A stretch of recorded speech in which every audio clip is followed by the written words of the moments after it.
Yo, what is up, legends? It's your boy D26, back with another fire tutorial. And this one's gonna blow your minds because we're diving deep into the world of CapCut. Now I know what you're thinking. CapCut, that's for beginners, right? Wrong. We're about to unlock the hidden potential of CapCut, showing you how to create edits so sick, so smooth. People will think you're running After Effects. Get ready to master keyframes, easing, transitions, the whole shebang. We're talking professional level effects, all within the palm of your hand. No more excuses, guys. This is next level editing, accessible to everyone. So are you ready to take your videos from zero to hero? Then smash that like button, subscribe, and let's get this bread. Alright, let's kick things off with the foundation of any good edit: transitions. And trust me, smooth transitions are the difference between a video that flows and one that feels like a slideshow. See, when things just cut abruptly, it's jarring. It takes the viewer out of the moment. But with easing, oh man, easing is where the magic happens. Easing allows you to control the speed and acceleration of your transitions, making them feel natural, dynamic, and downright cinematic. Think about it. In real life, things don't just start and stop instantly. They speed up, they slow down, they bounce. And that's exactly what easing lets you replicate in your edits. Whether it's a simple zoom or a complex animation, easing adds that extra layer of polish that elevates your videos to the next level. So, don't underestimate the power of smooth transitions, my friends. They're the secret sauce to creating truly captivating content. Now let's put this easing knowledge into practice with a classic effect: the zoom in. Start by setting your clip at 100% scale. Then create a keyframe at the beginning and end of where you want the zoom to happen. On the second keyframe, reduce the scale to zoom in on your subject. Now here's where the magic of easing comes in. Instead of a linear zoom, which can feel robotic, we're going to use an ease-out curve. This means the zoom will start slowly, accelerate, and then gently ease into the final frame. Trust me, this simple adjustment makes a world of difference. It creates a sense of depth and draws the viewer's eye exactly where you want it. And the best part, it's incredibly easy to do in CapCut. Alright, legends, time to level up our editing game even further with the CapCut Graph Editor. This might sound intimidating, but trust me, it's a game changer. The Graph Editor gives you granular control over your keyframes, allowing you to fine-tune the timing and speed of your animations with pinpoint accuracy. See that value time curve? That's where the real magic happens. By adjusting the Bezier handles on those curves, you can create incredibly natural and fluid motion.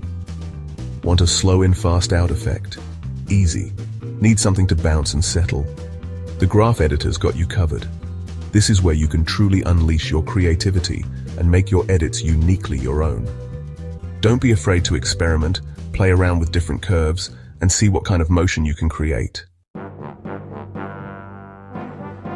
Chapter 4. Remember that zoom-in effect we learned earlier? Well, we're about to make it even smoother and more dynamic by adding a third keyframe.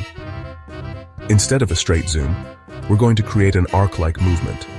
To do this, add a keyframe in the middle of your zoom animation. Then adjust the position of this middle keyframe slightly off-center, either up or down. This creates a subtle arc in your zoom path. Finally, apply easing to all three keyframes, making sure the motion flows smoothly from start to finish. The result? An incredibly polished and professional-looking zoom transition that adds depth and visual interest to your edits. Remember, guys, it's these small details that make all the difference. Chapter 5. Alright, legends, it's time to crank things up a notch and create a super satisfying bounce effect. For this one, we're going to use 4 layers. A background, an avatar image, a podium, and a plate. First, set up your scene with the background, avatar, and podium in place. Now, import the plate image and position it above the podium. We're going to animate this plate to drop and bounce on the podium using keyframes and a bit of easing magic. This is where things get really interesting. Chapter 6. To create that convincing bounce, we need to master the art of the L-shaped easing curve. Select the plate layer and create keyframes for its position at the start and end of the bounce. On the first keyframe, position the plate above the podium. On the second keyframe, position it on the podium. Now, open the graph editor and focus on the position curve. We want to create a sharp drop, followed by a slight bounce and settle. To achieve this, drag the Bezier handle of the second keyframe downwards, creating that L shape. This will make the plate drop quickly and then bounce back up slightly before settling on the podium. Chapter 7. Now our bounce effect is looking pretty good, but we can make it even more dynamic by adding some subtle motion to the podium as well. Select the podium layer and add 2 keyframes for its position, one just before the plate hits and one just after. On the first keyframe, move the podium slightly down to anticipate the impact. On the second keyframe, move it slightly up before returning it to its original position. This creates a subtle but effective reaction to the plate's impact, making the whole scene feel more realistic and engaging. Chapter 8. Let's move on to another essential editing technique, match cuts. Match cuts are all about creating seamless transitions from one element to another, using motion, shape, or color. In this example, we're going to use text layers and motion-based transitions with easing to create a visually striking match cut. Start by adding your first text layer to the screen. This could be a title, a quote, or any text you want to emphasize. Chapter 9. Now we're going to animate this text layer to move in smoothly from off-screen. Create keyframes for the text's position at the beginning and end of the animation. On the first keyframe, position the text off-screen. On the second keyframe, position it where you want it to end up on screen. Now here's where the graph editor comes in handy again. Open the graph editor and select the position curve for the text layer. We want to accelerate the text's motion as it enters the screen, so adjust the Bezier handle to create a curve that starts slow and then ramps up in speed. To create a smooth continuation of motion, we're going to add a second text layer that appears as the first one exits. Add your second text layer and position it off-screen on the opposite side from where the first text layer exited. Create keyframes for its position, making sure they align with the end of the first text layer's animation. Now, for the easing, this time we want to reverse the curve. Open the graph editor and adjust the Bezier handle to create a curve that starts fast and then slows down as the text settles into its final position. To add some extra flair, consider adding a subtle glow effect to your text layers.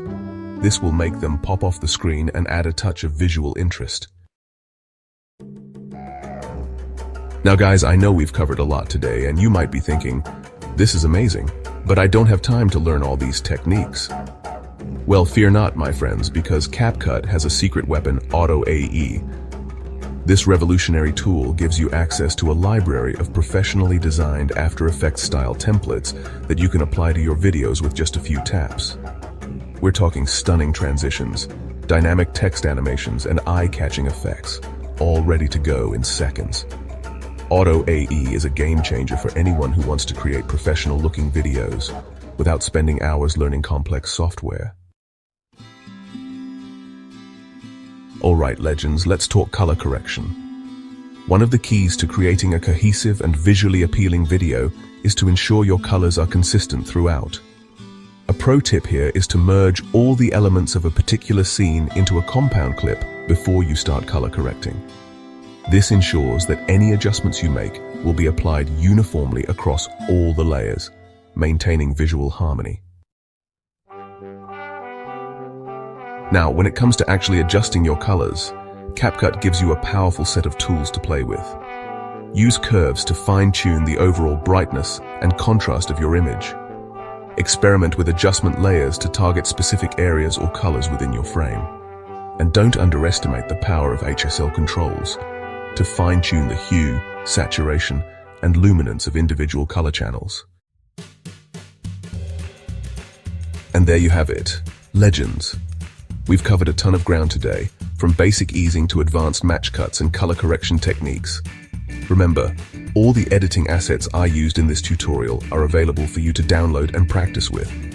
But the real key to becoming a master editor is to understand the principles behind these techniques, not just the specific steps in CapCut. So get out there, experiment, make mistakes, and most importantly, have fun. The more you practice, the better you'll become. So there you have it, legends. Now you know how to unlock the true power of CapCut and elevate your edits to a whole new level. Remember, it's all about pushing the boundaries, experimenting, and most importantly, having fun with it. Don't forget to smash that like button if you enjoyed this tutorial, and be sure to subscribe for more epic editing tips and tricks. And hey, if you really want to blow up my notifications, share this video with your friends and let them know that D26 is here to help them conquer the world of video editing. Now go out there and create something amazing. Peace out.